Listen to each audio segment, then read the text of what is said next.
Tips on the best way to overcome brain degeneration as you age. The extraordinary thing about the cerebrum is that it is one of the tissues in the body that doesn't experience cell division. Your liver is continually recovering, so are your gut, your kidneys, and every one of your organs. Yet, with the cerebrum, whatever set measure of neurons, nerve cells that impart and get electric signs all through the body, you were brought into the world with is the thing that you have for the remainder of your life. So if the mind is unequipped for recovering itself, is degeneration an inescapable result as we get more seasoned? Luckily, the appropriate response is, not really. Here is the reason. Neural versatility. Neurons associate with one another and create versatility.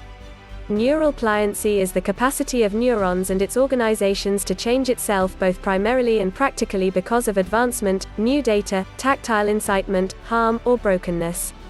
Neural versatility is, thus, vital to improvement, insight, memory, and portability. It was once accepted that neural pliancy just existed in youthful people and that once neural pathways were shaped, they were set and couldn't be modified. Current cerebrum research has now uncovered that neurons ceaselessly modify themselves over the span of life. Truth be told, new associations can shape at any stage throughout everyday life, empowering individuals to acquire information and get new abilities even at a high-level age. Be that as it may, as you age, your cerebrum is still prone to decline except if you plan something to modify the cycle. Explanations behind brain degeneration. 1. Helpless neurodevelopment in specific regions of the cerebrum. Every individual has various areas of the cerebrum which have more noteworthy availability or versatility than different locales. The greater pliancy you have in a specific zone, the better you are at that specific capacity addressed by the region. The less versatility, the less competent. For instance, when you were a child and you attempted to play sports, you were not composed and different children ridiculed you. So you quit playing sports and you stayed away from sports as you grew up. At that point, the zone that addresses your vestibular engine framework never got an opportunity to create. As you get more seasoned, neurodegeneration will in general appear first in quite a while that have less pliancy.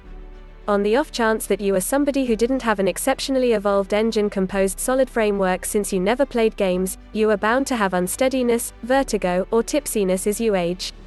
Or on the other hand, possibly you were terrible at math when you were in school, so you evaded all math while growing up. Subsequently, the parietal, prefrontal, and second-rate transient districts in the mind will have less pliancy. As you get more established, you may find that you are no longer as great in recollecting things or your staple rundown. That is the reason with regards to the mind, the adage that, in the event that you don't utilize it, you'll lose it, is for sure obvious. 2. Mind aggravation. Aggravation in the mind is entirely unexpected from irritation in the remainder of the body.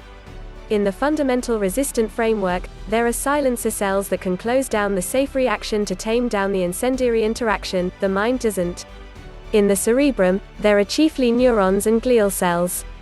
Glial cells uphold, secure, and sustain the neurons. They gather up metabolic trash, for example, the beta-amyloid plaques found in the minds of Alzheimer's patients.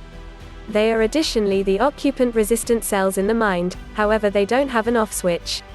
Without intercession, when actuated, they stay on, become hyper, and cause ongoing aggravation in the mind. Kindly read on to see approaches to diminish mind irritation. Elements like awful mind and spinal string injury, ischemia, stroke, diseases, poisons, and autoimmunity initiate the glial cells. This condition is regularly connected with an undermined blood-cerebrum obstruction, which is a finely woven lattice of specific cells and veins that keep unfamiliar substances out of the mind. At the point when this boundary is harmed, it gets porous or defective. This permits poisons and microbes to enter the mind. It additionally permits aggravation that begins somewhere else in the body to get into the mind and start the irritation reaction there. Constant mind irritation diminishes neuron pliancy and prompts degeneration. It closes down energy creation in the synapses, bringing about mental weariness, cerebrum haze, and cognitive decline. It is likewise connected to various neurological and mental problems, including wretchedness, nervousness, schizophrenia, bipolar confusion, substance misuse, Alzheimer's, and Parkinson's. Top 5 ways to control brain degeneration. 1. Glucose soundness. Without question, glucose brokenness is the main danger factor that annihilates the mind. This incorporates being pre-diabetic, diabetic, or hypoglycemic, low glucose. At the point when an individual eats a lot of starches, which transform into sugar in the blood, the body puts out more insulin to cut the glucose down. An excess of insulin initiates the glial cells in the mind and causes huge aggravation and advances the neurodegenerative interaction. In hypoglycemics, there is an insulin flood too as the body endeavors to cut down the glucose after a high-carb dinner. At the point when the glucose drops too low, the cerebrum can't get enough fuel. They become spacey, dizzy, unsteady, and peevish. Hypoglycemics can't go excessively long without eating. On the off chance that you need to decide if you have a glucose issue, just ask yourself how you feel after you eat. The ordinary reaction would be, I am not ravenous any longer. There ought to be no adjustment in energy and capacity. Nonetheless, hypoglycemics will normally say, I feel such a lot of better, I believe I can work once more. I can think. I'm not eager any longer. That is an indication that they are managing a low glucose roller coaster ride. The individuals who eat a feast and need to sleep, desire sugar, or need to have an espresso quickly are insulin-safe individuals. They are on the pre-diabetic or diabetic side. Researchers presently accept that persistent glucose irregular characteristics assume a colossal part in the advancement of dementia and Alzheimer's, sufficient to the point that a few scientists are calling Alzheimer's type 3 diabetes because of the incendiary glucose association. Subsequently, glucose balance is unquestionably the main factor to deliver when attempting to improve mind work. Aside from dealing with your glucose through eating regimen, numerous examinations have indicated that discontinuous fasting essentially affects cerebrum aggravation. It turns on a significant interaction called autophagy, in which you dispose of the metabolic flotsam and jetsam in the cerebrum and you turn off the glial cells. The most well-known irregular fasting plan is the 16/8 strategy, which includes fasting for 16 hours and limiting your day-by-day eating period to 8 hours, say early afternoon to 8 p.m. 2. Enactment of the cerebrum. The regions of the cerebrum that you don't utilize will have less pliancy. Along these lines, you need to provoke your cerebrum to keep it from declining. In the event that you generally struggle with math, get a math application and begin doing augmentation tables or play math games that grade younger students do. On the off chance that you are regularly tested with individuals' appearances or shapes, dig games like Tetris where you take a gander at shapes and attempt to fit them into various spots. On the off chance that you influence or lose your equilibrium when you close your eyes while remaining with your feet together or on one foot, you will accomplish more equilibrium works out. The key is to keep all zones of your mind dynamic and invigorated. Sitting in front of the TV is aloof and never really help the cerebrum. All things being equal, do intellectual things like become familiar with another dialect, play Sudoku, or do word puzzles. Be a competitor, be a researcher, that is the best approach to safeguard your cerebrum. 3. Actual work. Exercise benefits your mind twally. One is natural chemistry and the other is pliancy. The kinds of activity that raise your pulse change the neurochemistry in the mind. Higher pulse approaches more bloodstream, more dissemination, more development variables, and more mind-determined neurotrophic factor, BDNF.